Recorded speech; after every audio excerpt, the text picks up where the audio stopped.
आज या घरात आपला शेवटचा दिवस. मम्मी काय वाटतंय? हो आता काय चांगलेच आहे. जे होतं ते चांगल्यासाठी. जे होतं ते चांगल्यासाठी. या घरात जवळजवळ आपण 2.5 वर्ष राहिलो, त्याच्यामुळे बऱ्याच आठवणी आहेत. इथेच मी सगळे व्हिडिओज बनवायची आणि सगळ्याच गोष्टी. सो येस, असो मी कसं सेंटी वगैरे नाही होत आहे, बट तरी सांगते की या घरातल्या आठवणी खूप जास्त आहेत. बट असो, आज मम्मीने काजू आणलेले आहेत आणि त्याच मम्मी कट करत आहेत. त्याची भाजी आज बनवायची आहे. दुपारच्या वेळेला मी तुम्हाला अजिबात नाही भेटले, कारण माझी दुसरी मी कामं करत होते. रात्री म्हटलं की पटकन मशीन पण लावूया, कारण सकाळी ते पॉसिबल नाही झालं, कारण तिथे गेलो तर आपल्याला डायरेक्ट कपडे फ्रेश घालायला पण मिळतील.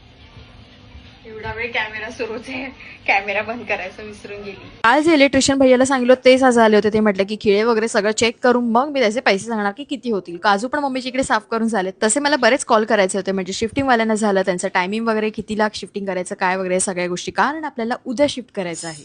त्याच्यानंतर नवीन फ्लॅट घेतोय, तिकडचे सेक्रेटरी अँड ऑल सगळ्या गोष्टी एकदम प्रॉपर झाल्या पाहिजेत, म्हणजे एन मुवमेंटला प्रॉब्लेम नको. असं ते कॉल वगैरे करून झाले. आता सगळ्यात महत्त्वाची गोष्ट म्हणजे शिफ्टिंग करताना आपल्या ज्या एकदम महत्त्वाच्या गोष्टी आहेत त्या पहिले सेपरेट साईडला काढून ठेवणं खूप जास्त इम्पॉर्टंट आहे. त्याच्यामुळे बाकी काही पेपर वगैरे किंवा फाईल्स वगैरे या सगळ्या गोष्टी पहिले मी साईड करून ठेवते एका प्रॉपर वेगळ्या बॅगमध्ये, म्हणजे ते एकदम इझी होईल आणि आम्हाला पण त्याचं टेन्शन राहणार नाही. तसं छोट्या मोठ्या गोष्टी खूपच असतात, बट ते प्रॉपर वेने मॅनेज आणि हँडल केलं तर व्यवस्थित सगळं होऊन जातं. See you in the next video. Take care all. Bye.